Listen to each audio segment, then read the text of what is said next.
When it comes to leadership, there's literally endless examples that we can use and apply in our personal life or use as illustrations. And today I want to talk to you guys about the insect ant, what I like to call the ant principle. And I wanted to share another fact about an ant that is very interesting and how can we apply it into our personal life and into our leadership, growth and development. So here's the fact that ants follow scent trails laid by scout ants to gather their food. I'm not sure how that works, but it's interesting. I guess they have these certain ranking scouts that go out in certain territories, leave a certain scent. I'm not sure, again, how that works. You can do your own research. And then those other ants, as followers, so to speak, they'll go into that direction, they'll gather food. So what kind of leadership principle or lesson can we learn from this? As a leaders, we need to lead by example and lead others into the paths that have been tried and tested. So our team members or those who follow us will obtain personal and corporate success. One of the great examples I guess I can use here, me being a parent of 3, obviously, my children at a different age, they do look up to me as a father. And of course, they do look up to my wife also in other specific areas. But particularly, obviously, they're looking up, okay, if we want to go on vacation, okay, what is mom and dad, what are they doing? How are we preparing? They're continually asking, especially my 7-year-old. So, Papa, when we're going to go this?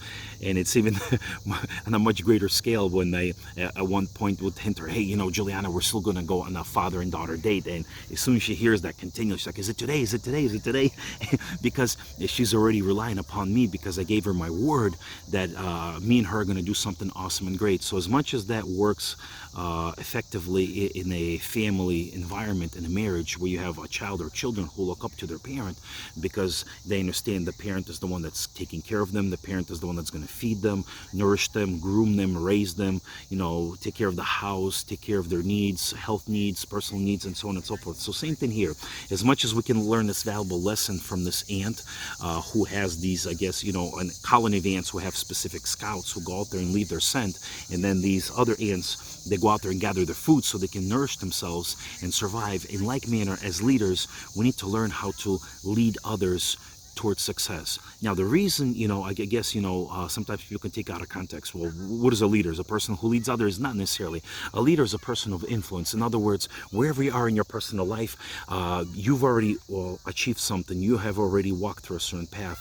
You already obtained certain knowledge, certain skills, certain experience, and that's why you are where you are. You could be a boss, you could be a manager, you could be a supervisor, a parent, like I said before, or somebody of an authority. And because you're there, there's specific reasons that you're there. So those people who are under you in your organization, in your company, or your business, obviously they're looking up to your leadership. It's like, okay, we're going to meet our quota, or an employee could think, am I still going to have a job, at the end of the month, at the end of the year, because they're looking up to their boss, to their manager, to their company, and so on and so forth. So as I finalize this thought, my friend, let us learn this valuable lesson from these ants who have, these particular scouts who leave a scent so other ants can gather food. Let us, and likewise, be an example to everyone around us. You as a parent, be an example to your children. You as an owner, entrepreneur, be an example for those who are around you. You as a teacher, be an example to your students. You as a coach, be an example to your athletes, and so on and so forth. All right, my friend, until next time.